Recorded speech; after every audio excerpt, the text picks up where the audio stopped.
నమస్కారం, ఐటీ వార్తలకు స్వాగతం. నాగపాలెంలో వెలిసి ఉంటూ రామాలయం నందు ఘనంగా సీతారాముల కళ్యాణోత్సవం. పట్టణంలోని స్థానిక నాగపాలెం వద్ద వెలిసి ఉంటూ రామాలయం నందు శ్రీ సీతారాముల కళ్యాణోత్సవం ఏర్పాటు చేయడం జరిగింది. ఈ కార్యక్రమంలో అనేక మంది భక్తులు పాల్గొని అర్చకులు పంచిన తీర్థప్రసాదాలు పుచ్చుకొని స్వామివారి కృపా కటాక్షాలకు పాత్రలయ్యారు.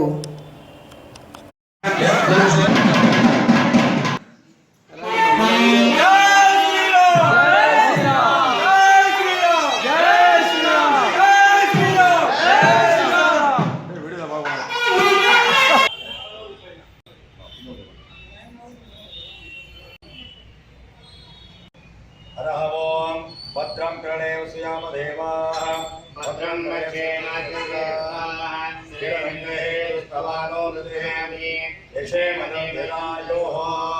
श्री कल्याण रामचंद्र देवताभ्यो नमः. यजमान सिद्धमाने संपूर्ण दीक्षण प्रसाद सिद्धिरस्तु. यजमानस्य नित्य देवता कल्याण महोत्सव सकल कार्यानुमोदनास्ति द्वारा शीघ्रमेव मनोभिष्ट सिद्धिरस्तु. शतरा मंगलास्त्रेन्द्रिय आयुष्येन्द्रिय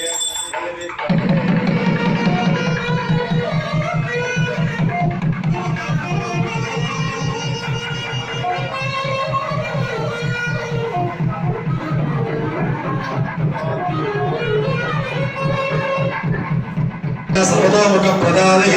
ओम स्वस्ति. అక్షం తీసుకొని స్వామి యొక్క పాదాల మీద వేసి నమస్కారం చేసుకోండి. ఇటువంటి భాగ్యాన్ని కలిగించిన రామచంద్రుడికి మనం సదా ఎన్ని జన్మ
నేటి నుంచి పట్టణంలోని గ్రంథాలయం నందు వార్షికోత్సవాలు ప్రారంభం.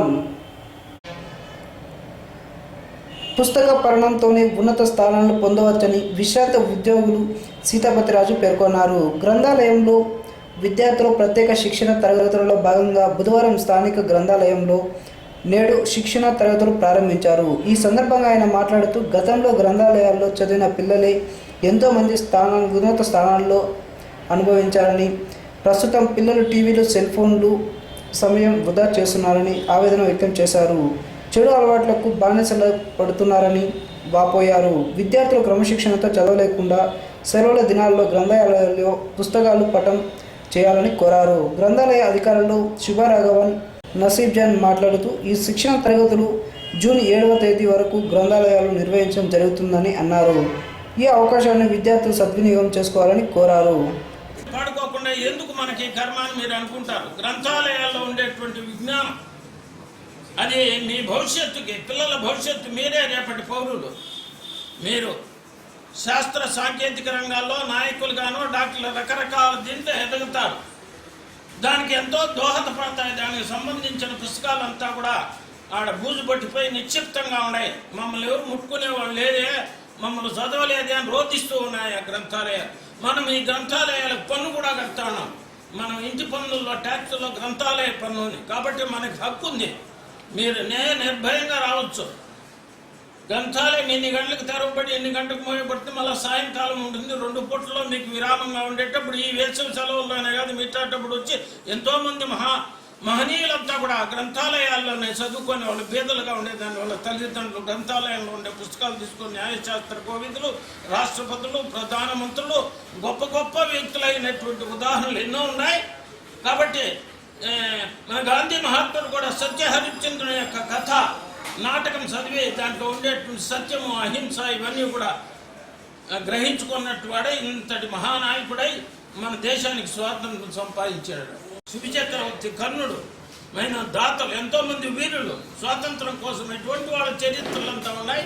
మీరంతా కూడా వాటిని చదవాలా, ఉత్తమ పౌరులుగా సంస్కారవంతులుగా తయారు కావాలా, దేశాన్ని బాగు చేసే నాయకులు కావాలా. అందరూ ఎవరు చూసినా కంప్యూటర్లు చదువుతూ ఉంటారు. అంత కంప్యూటర్ సాఫ్ట్వేర్ ఒక్క నాయకురాలైనా ఒక్క నాయకుడైనా మీలో నుంచి తయారైపోతే ఆ ప్రాంతం కానీ ఆ రాష్ట్రం కానీ ఆ దేశం కానీ బాగుపడుతుంది. ఆ విధంగా మీరు ప్రతిదినం వచ్చి శ్రద్ధగా నిశ్శబ్దంగా చదివినంత మాత్రం ఎంతైనా సరే దాన్ని జీర్ణించుకొని దానిపైన మీరు చెప్తే ఇతరుల పిల్లలకి ఆదర్శంగా ఉంటారు అని చెప్పి నేను భావిస్తూ శ్రవణ గ్రంథాలయంలో సమ్మర్ క్యాంపును ఈ నెల 24వ తేదీ నుండి జూన్ 7వ తేదీ వరకు జరుగుతుంది. ఇది తెల్లారి పగలు 8 గంటల నుండి మధ్యాహ్నం 12 గంటల వరకు జరుగుతుంది. దీంట్లో 6వ క్లాస్ నుండి 10వ క్లాస్ పిల్లల వరకు అందరూ పాల్గొనవచ్చు. ఇక్కడ ఇంగ్లీష్, స్పోకెన్ ఇంగ్లీష్, గ్రామర్స్ చదవడం జరుగుతుంది. ముఖ్యంగా పిల్లోల్ని లైబ్రరీకి రప్పించి పుస్తక పఠనం చేయడమే ఇది మొదటి ఉద్దేశం. అందుకని మీరందరూ మీ పిల్లల్ని లైబ్రరీకి పంపించి ఇక్కడ బుక్స్ చదువుకునేంత వాళ్ళకు అలవాటు చేయడం చాలా మంచిది. దీనింటి వాళ్ళకి జ్ఞానం బాగా పెరుగుతుంది.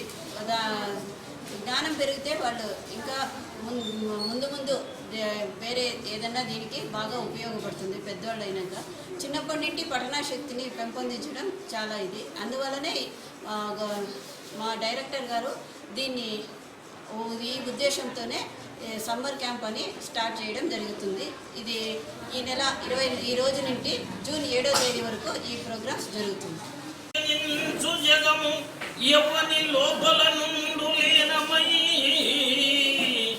ఎవ్వని ఎందుండు పరమేశ్వరుడెవ్వడు మూల కారణం వెవ్వడు ఎవ్వడు వాని ఆత్మభవం ఈశ్వరునే శరణంబు వేడెదము. బడికి పోదాం కార్యక్రమంలో భాగంగా ఇంటింటా కరపత్రాలను పంపిణీ చేస్తున్న సిఆర్పీలు. పుంగనూరు మండలం పరిధిలోని అన్ని ఆవాస ప్రాంతాలలో సిఆర్పీలు ఇంటింటా మనబడి పోదాం కార్యక్రమాన్ని విజయవంతం చేయాలని మండల విద్యాశాఖ అధికారి పి లీలారాణి పిలుపునిచ్చారు. మనబడికి పోదాం కార్యక్రమంలో భాగంగా సిఆర్పీలతో సమావేశం ఏర్పాటు చేసి సూచనలు ఇవ్వడం జరిగింది. ఎంఈఓ మాట్లాడుతూ ప్రతి గ్రామం మరియు ప్రతి వార్డు నందు ఇంటింటా సర్వే నిర్వహించి బడియేడు పిల్లలను గుర్తించి యాప్ నుంచి నమోదు చేసి బడియేడు పిల్లలను అందరినీ ప్రభుత్వ పాఠశాలలో చేర్పించే విధంగా చర్యలు చేపట్టాలని, కార్యక్రమంలో ఉపాధ్యాయులు, ఎస్ఎల్సి మెంబర్స్ మరియు అంగన్వాడీ సిబ్బంది స్వయం సహాయక సంఘాల ద్వారా గ్రామాలలో కరపత్రాల ద్వారా ప్రచారం నిర్వహించి ప్రభుత్వ పాఠశాలలో నమోదు గావించాలని పెంచాలని తెలిపారు. ప్రభుత్వ విద్యార్థులకు సమదుస్తులు, మధ్యాహ్న భోజనం, ఉచిత పాఠ్యపుస్తకాలు, ఆంగ్ల పాఠశాల, అలాగే సాంస్కృతిక కార్యక్రమాలు, సైకిల్స్, నమోదయ గురుకుల, ఏపీ మోడల్స్ సైకిల్, ఐఐటి సౌకర్యం అందిస్తున్నామని తెలిపారు. వీటిని ప్రజలలోకి తీసుకెళ్లి సిఆర్పీలు తెలియజేయాలని కోరారు. కార్యక్రమంలో భాగంగా సిఆర్పీలు నేడు మనబడి పోదాం కార్యక్రమాన్ని పలు గ్రామాలలో వార్డులలో నిర్వహించి పిల్లల వివరాలు యాప్లో నమోదు చేయడం జరిగింది. నేడు ముడిపాపనపల్లి, సింగిరిగుంట, అరవపల్లి, యూబీ కాంపౌండ్, రహమత్ నగర్, మంగళం, ఏటవాకిలి, మరుమకలపల్లి, కొత్తపల్లి, మోదుగలపల్లి, కుమ్మరగుంట గ్రామాలలో సర్వే నిర్వహించడం జరిగింది. ఈ కార్యక్రమంలో సిఆర్పీలు తేజ, నారాయణస్వామి, లతీఫ్, శ్రీనివాసులు, వెంకటరమణ, మీనాక్షి, శిల్ప, ఆంజమ్మ, మంజుల తదితరులు సర్వే నిర్వహించడం జరిగింది. మండల పరిషత్ ప్రాథమిక పాఠశాల పనిమాకల్పల్లి నందు 22/4/2019 నుండి 30/4/2019 వరకు మన బడికి పోదాం ప్రోగ్రాంని నిర్వహిస్తున్నాము. అందులో భాగంగా మరిమాకల్పల్లి, ఏతూరు గ్రామాల్లోని బడియీడు పిల్లల యొక్క లిస్టును తయారు చేయడం జరిగింది. అందులో 11 మంది 5 సంవత్సరాలు నిండినటువంటి బాలబాలికలు ఉన్నారు. ఆ బాలబాలికల తల్లిదండ్రులందరినీ కలసడం జరిగింది. వాళ్ళందరూ కూడా మన పాఠశాలలోనే చేర్పించేదానికి సుముఖత వ్యక్తం చేయడం జరిగినది. దీనికి కోసమని చెప్పి మన పాఠశాలలో ఈ సంవత్సరం నుండినే ఇంగ్లీష్ మీడియం కూడా ప్రారంభం చేస్తున్నాము. కార్పొరేట్ పాఠశాల స్థాయికి తగ్గకుండా మౌలిక వసతులు అన్నీ కూడా కల్పించడం జరిగింది. మన గ్రామంలో ఉన్నటువంటి దాతల సహకారంతో పాఠశాలలో కంప్యూటర్ విద్య ఉంది. అదేవిధంగా డస్కులు ఏర్పాటు చేయడం జరిగింది. పాఠశాల పరిసరాలు కూడా చాలా పచ్చదనంతో నిండి ఉన్నది. ఏ కార్పొరేట్ పాఠశాల స్థాయికి కూడా తగ్గకుండా ఈ యొక్క పాఠశాలని నేను, మా తోటి ఉపాధ్యాయుడు చంద్రశేఖర్ గారు ఎంతో కష్టపడి అభివృద్ధి చేస్తున్నాము. ఈ సంవత్సరం జరిగినటువంటి ఆదర్శ పాఠశాల ఎగ్జామ్లో కూడా మా పాఠశాల నుండి 5 మంది బాలబాలికలు హాజరైతే 3 బాలబాలికలు సీట్లు సాధించడం జరిగింది. వీటన్నిటికీ కూడా మా యొక్క ఎస్ఎంసీ సభ్యులు, గ్రామస్తులు, తల్లిదండ్రుల యొక్క సహకారం ఎంతో ఉంది. అదేవిధంగా మా పాఠశాలలో ఉన్నటువంటి ఉపాధ్యాయులు కూడా చాలా కమిట్మెంట్తో పనిచేసి పిల్లల స్థాయిని పెంచడమే కాకుండా పాఠశాల మౌలిక స్థాయిని కూడా ఎంతో అభివృద్ధి చేస్తున్నాము. ఈ యొక్క అభివృద్ధికి ప్రతి ఒక్క తల్లిదండ్రి కూడా సహకరించి మా పాఠశాల పురోభివృద్ధికి ఎంతగానో కృషి చేస్తారని ఆశిస్తున్నాము. ఈ యొక్క మా బడి కార్యక్రమాన్ని విజయవంతం చేసి అందరినీ కూడా 5 సంవత్సరాలు నిండినటువంటి బాలికల తల్లిదండ్రులు కలిసి వాళ్ళందరూ కూడా ఇదే పాఠశాలలో చేర్పిస్తామని చెప్పడం జరిగింది. అదే దీనికి మా యొక్క పాఠశాల తరఫున, ఎస్ఎంసీ సభ్యుల తరఫున ఆ గ్రామస్తులకి, తల్లిదండ్రులకి, ఎస్ఎంసీ సభ్యులకి కూడా కృతజ్ఞతలు తెలియజేస్తున్నాము. అదేవిధంగా మాకు ఎంతో సహకారం అందించినటువంటి మండల విద్యాశాఖ అధికారిని శ్రీమతి లీలారాణి మేడం గారు, మా యొక్క సిఆర్పి తేజ గారు కూడా మా పాఠశాల అభివృద్ధికి మేము ఏ విషయంలో కానీ మాకు వాళ్ళు ఎంతో సహకారం అందించి అభివృద్ధికి సహకరిస్తూ ఉన్నందుకు మేము వాళ్ళకు కూడా కృతజ్ఞతలు తెలియజేస్తున్నాము. ఈ వార్త ఇంతటితో సమాప్తం. తిరిగి రేపటి ఐటీ వార్తలతో కలుసుకుందాం. అంతవరకు సెలవు. నమస్కారం.